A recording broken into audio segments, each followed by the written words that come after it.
یہ تاجر بولے مولانا میری دکان میں، وہ تاجر بولے مولانا میری دکان میں. اب مولانا پریشان کہ میں جاؤں تو کس کی دکان میں جاؤں. اسی وقت آقا کاشف الغطا نے اپنی ابا کو تہران کے تجار کی بازار کے بیچ میں زمین پہ بچھا دیا اور کہا جو چاہتا ہے میں اس کی دکان میں آؤں وہ فقراء کے لیے اس میں پیسے رکھے، جو جتنے پیسے دے گا اس کی دکان میں جاؤں گا. اب ایک تاجر نے کہا مولانا میں 20,000 دیتا ہوں میری دکان میں، دوسرے نے ضد میں آ کر کہا میں 40 دیتا ہوں، تیسرے نے کہا میں 60 دیتا ہوں. کہتے ہیں اتنا پیسہ آقا کاشف الغطا نے جمع کیا کہ شاید کوئی مولوی جمع کر پاتا.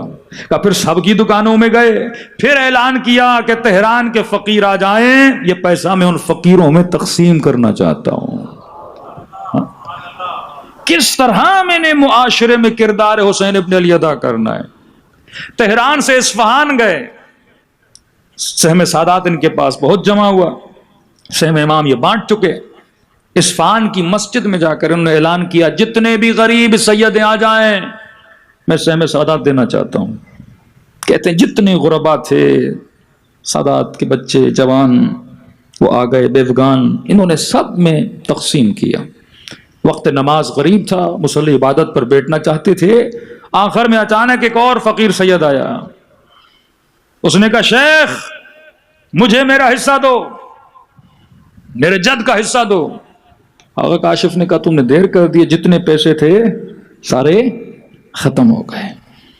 اس نے کہا مجھے پتا ہے تم مولوی بڑے چور ہو، توہین کرنا شروع کر دی.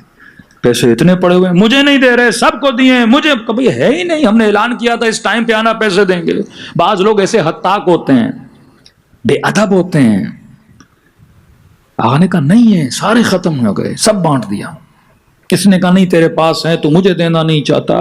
اور اس نے بہترامی کرتے ہوئے آقا کاشف الغطا کے چہرے پر تھوک دیا. محاسن ان کے بڑے تھے، جب چہرے پہ لعاب دہن پھیرا، ان کے مرید بیٹھے تھے، شاگرد بیٹھے تھے، سب نے کہا اس کو مارتے ہیں. کہ نہیں، ہاتھ نہیں اٹھانا، میرے چہرے پہ تھوکا ہے، تیرا کچھ نہ جائے. ابا کے دامن سے چہرے کو صاف کیا. اس سید کو تو تھوڑی دیر ٹھہر جا، جو ہو سکا تیرے لیے کرتا ہوں. اسی وقت اپنی ابا کو مسجد کی زمین پہ بچھایا.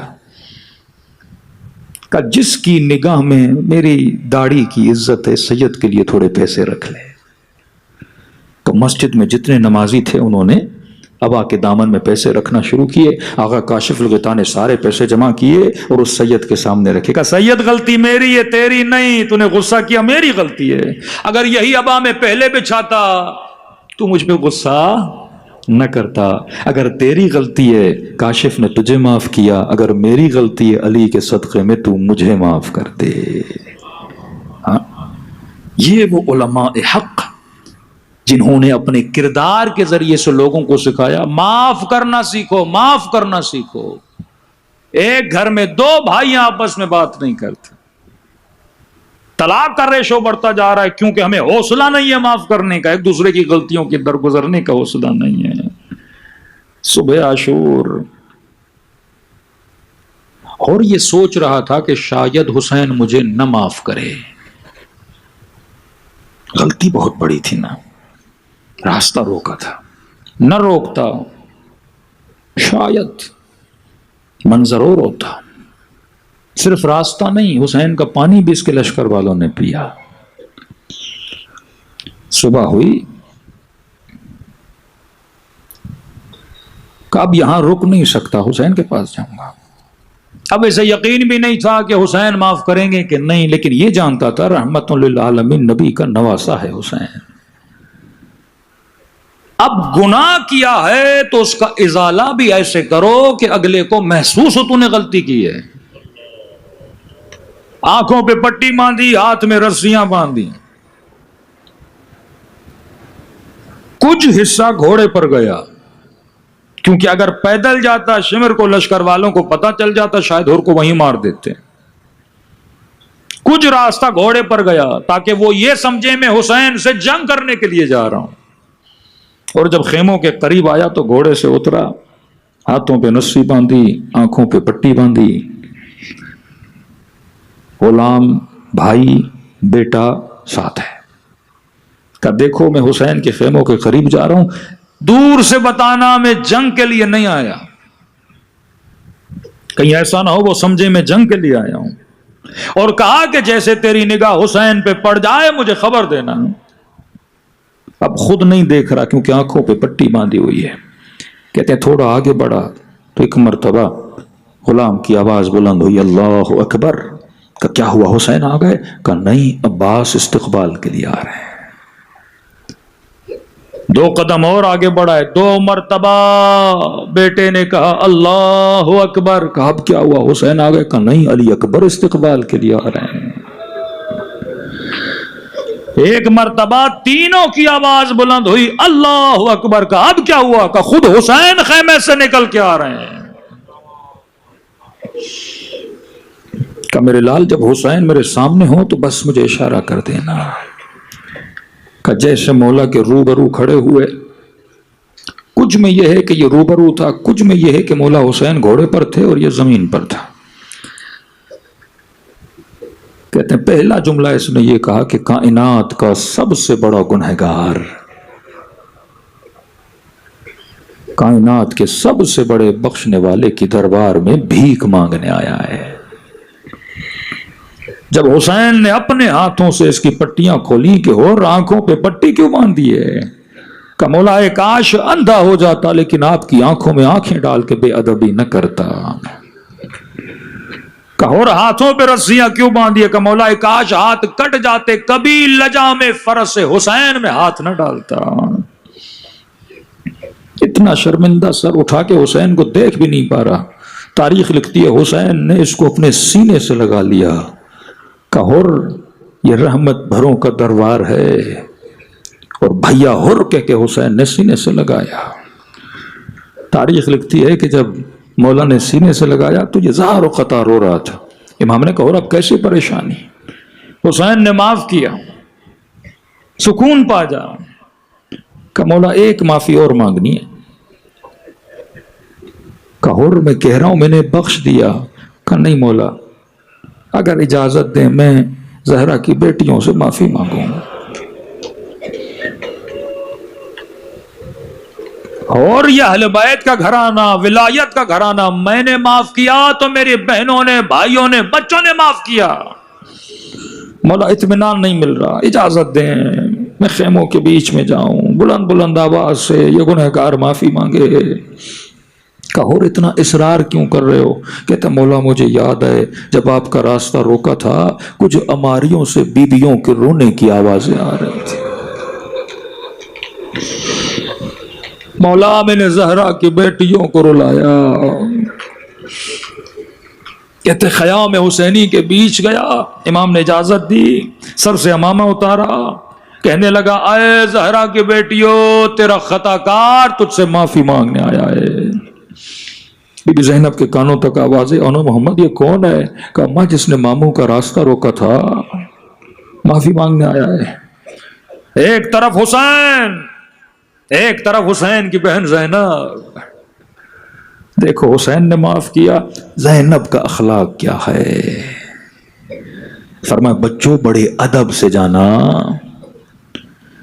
سلام کرنا اور کہنا ماموں ہر. جو غلاموں کو بھیا کہے, ماموں ہر زہرا کی بیٹی تجھے سلام دیتی ہے. اگر صرف بات سلام کی ہوتی تو ہر اتنا نہ تڑپتا, اگلے جملے نے ہر کے کلیجے کو جلا دیا.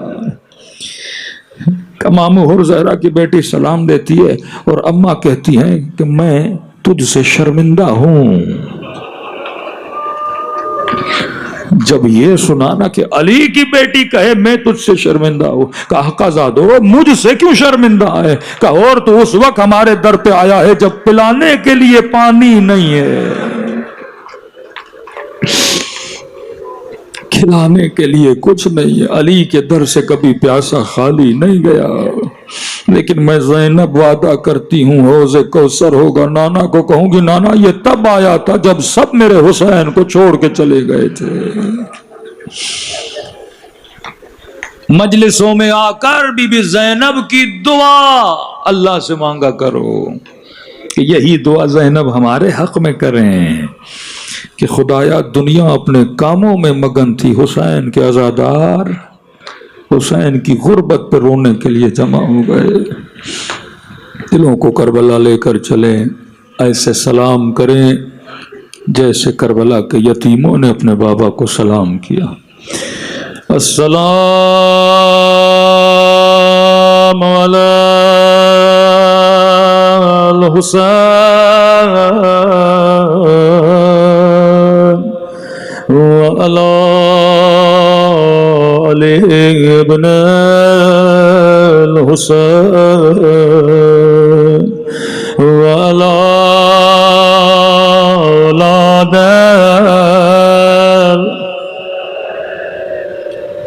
وعلی صحابہ، سب مل کے السلام علی الحسین وعلی علی ابن حسین کی صدا بلند، وعلی اولاد الحسین وعلی صحابہ،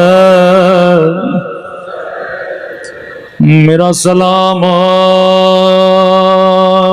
رباب کی اجڑی ہوئی گودی پہ،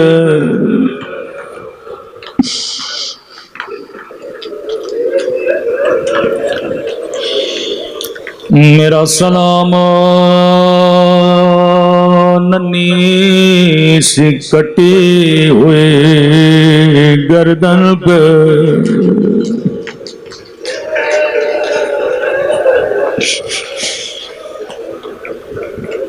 ماؤں کو اپنے چھوٹے چھوٹے بچوں سے بڑا پیار ہوتا ہے،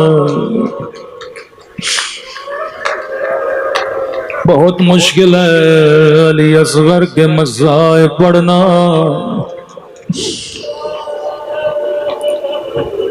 ننے سے باب الحوائج ہیں، مولا کے کچھ ظاہر کربلا گئے، ایک ظاہر کہتا ہے میں نے بڑا ڈھونڈا لیکن مجھے کہیں اصغر کی قبر نظر نہیں آئی، کہتا ہے میں نے سنا تھا حسین نے خیموں کے پیچھے اپنے ننھے بچے کو دفنایا تھا، خیام حسین ہی ڈھونڈ مارا، جو بھی خاتم ملتا تھا میں کہتا تھا مجھے اصغر کی قبر دکھاؤ، نہیں ملی اسے علی اصغر کی قبر، آغا کشمیری کے پاس آیا، مولانا مجھے بتائیے علی اصغر کی قبر کہاں ہے؟ قبلانے کا مجھے بھی نہیں پتا، کل آنا کتابیں پڑھوں گا، مگر پتہ ملا تو تجھے بتاؤں گا۔ آغا کشمیری کہتے ہیں پوری رات مصلی پہ گزاری، میں نے کہا مولا حسین تیرے شیعہ مجھ سے پوچھتے گئے علی اصغر کی قبر کہاں ہے؟ مولا مجھے کتابوں میں نہیں ملا۔ کشمیری کہتے ہیں آنکھ لگی خواب کے عالم میں حسین غریب کو دیکھا، کہنے لگے کشمیری میرے شیعوں کو کہو آج کے بعد میرے اصغر کو تلاش نہ کرے، جسے اصغر کی زیارت کرنی ہو وہ میرے قبر کی زیارت کر لے۔ کہ مولا کیا کہنا چاہتے ہیں؟ فرمایا زین العابدین نے ننھے سے بدن کو بابا کے سینے پہ رکھا تھا،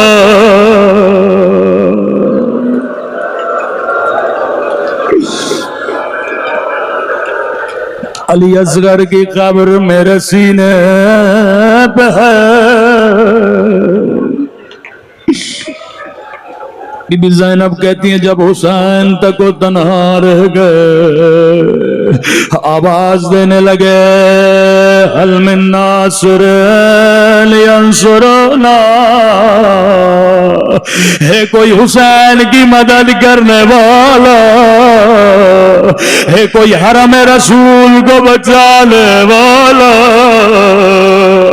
آواز ننھے سے بچے نے سنی، علی اصغر نے جھولے میں تڑپنا شروع کیا.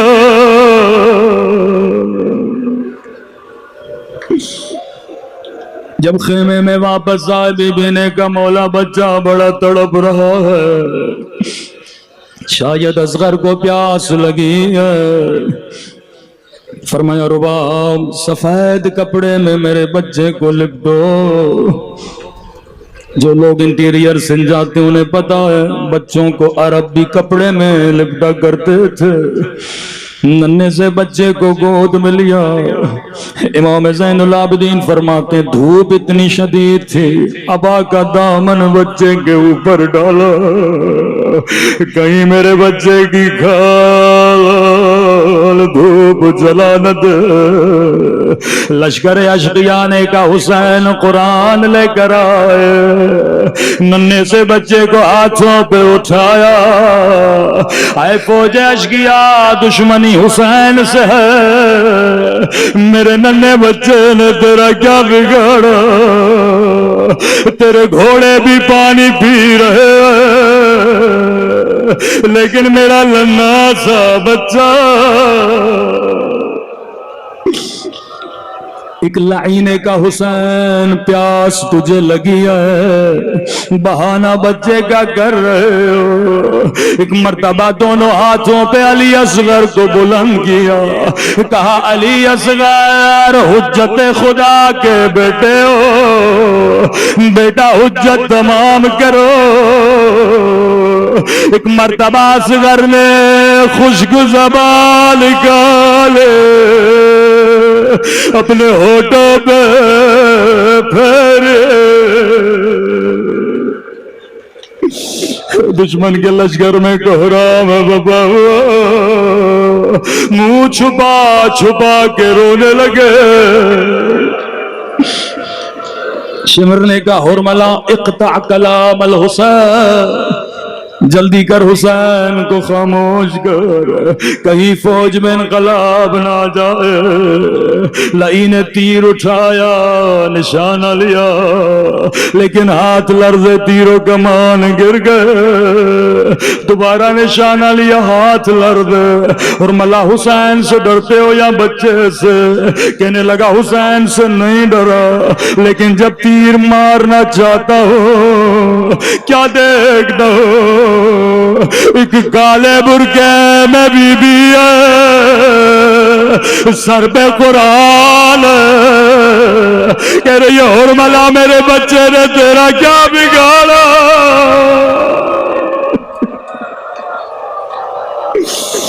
میرا 6 مہینے کالی اصغر.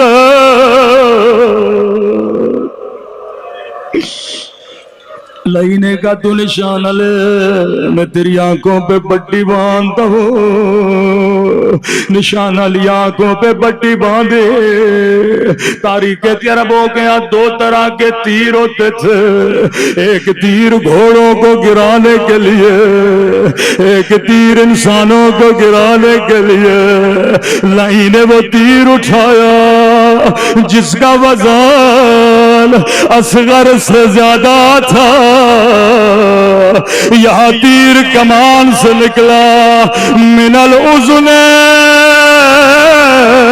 الى الاذن، ایک طرف سے تیر گیا بذبح علی اصغر.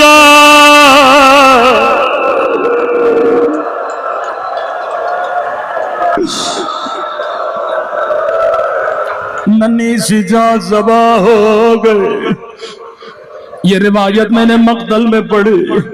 جیسے تیر لگا حسین نے خنجر نکالا، جس کپڑے میں بچے کو لپٹا تھا حسین نے کپڑا جلدی سے پھاڑنا شروع کیا۔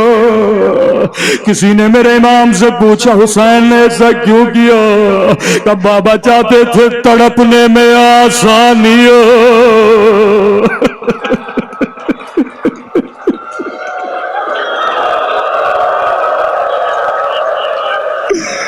میں قربان حسین مولا تیری مظلومیت میں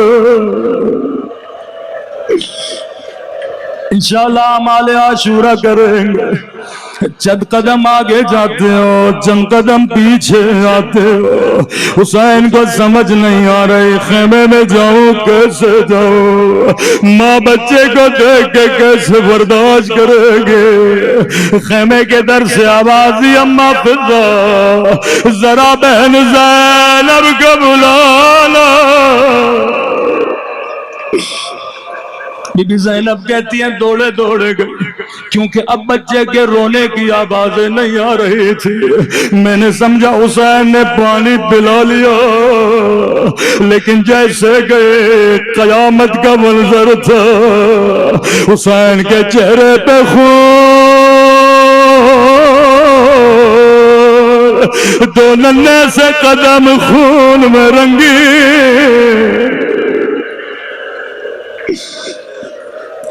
ایک حسرت تھی تیرے مولا کے، کسی کو حسین نے دفن نہیں کیا۔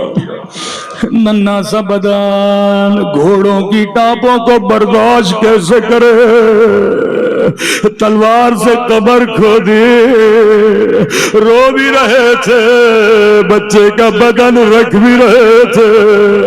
اے کربلا کی زمین تو گرم ہے، میرا اصغر کا بدن بڑا نرم ہے۔ اللہ یہ منظر کسی ماں کو نہ دکھائے۔ 11 محرم کا دن آیا، سر گنے گئے، اور ملانے کا میرا سر کہاں ہے؟ کسی نے کہا حسین نے خیموں کے پیچھے بچے کو دفن کیا۔ ماں سے پوچھا بتا کہاں ہے؟ ماں کیسے بتائے؟ ظالم نے حکم دیا 40 گھوڑے سوار نیزے اٹھائے، یہاں نیزے زمین میں جاتے تھے، رباب کا کلیجہ ایک مرتبہ نیزہ زمین میں گیا، ننھا سا بدن، ظلم یہاں تک نہ رکا، ظالم نے علی اصغر کا سر قلم کیا، رباب کی فریادیں بلند ہوئی، میرا بچہ 3 مرتبہ، ایک مرتبہ تیر سے، دوبارہ نیزے سے، اور تیسری مرتبہ تلوار سے۔ لعنت اللہ علی القوم الظالمین۔